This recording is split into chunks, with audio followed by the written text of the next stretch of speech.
Bago nga ako umuwi, nakita ko si Kobe Bryant. Yun, tumira agad ng 3, pasok. So what is up sa inyo guys? Matapos na ang isang buong araw at buong maghapon na pagtatrabaho. Eto nga't pauwi na tayo, no?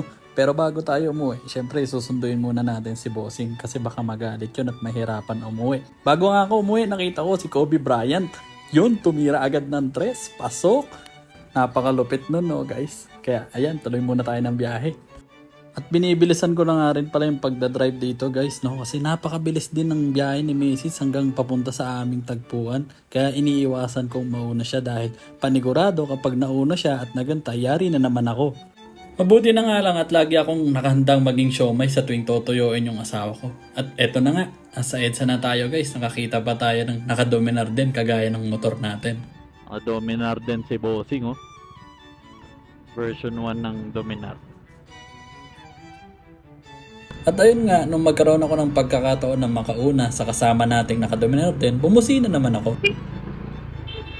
At bumusina din naman siya, no guys. At yun nga, habang papunta ako sa tagpuan namin, gusto ko lang ipapansin sa inyo to guys, no. May nakasulat na no loading and unloading, pero may nag-aantay ng isasakay at naghihintay ng masasakyan, no guys. Kahit na may nakasulat at nakakaratula na no loading at unloading, pero dyan pa rin sila nag-aantay ng masasakyan at ng maisasakay, no guys. Sunod-sunod pa yan sila dyan, lagi yan dyan kahit rush hour. Kaya kapag rush hour, nagbe-build up din yung traffic sa area na yan, no guys. At malapit na nga tayo sa tagpuan, nag-aantay na nga si Bossing. Sinasabi ko na nga ba, ito na nga ba yung kinakatakot ko? At ito na nga, pagdating ko, ito agad yung nasabi niya.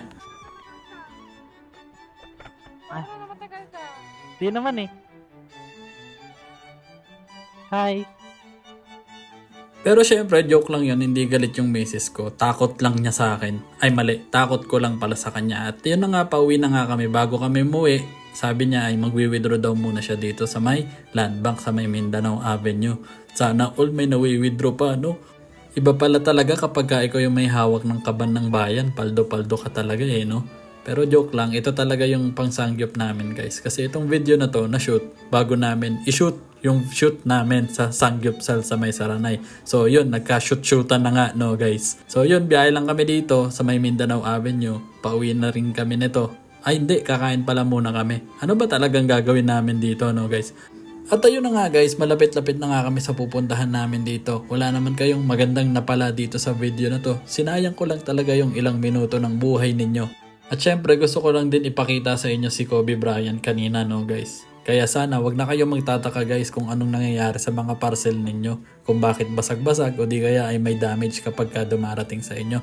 So yun lang guys, please don't forget to like, comment, subscribe sa aking channel. Hit mo na rin yung notification bell para updated ka. Yun lang guys,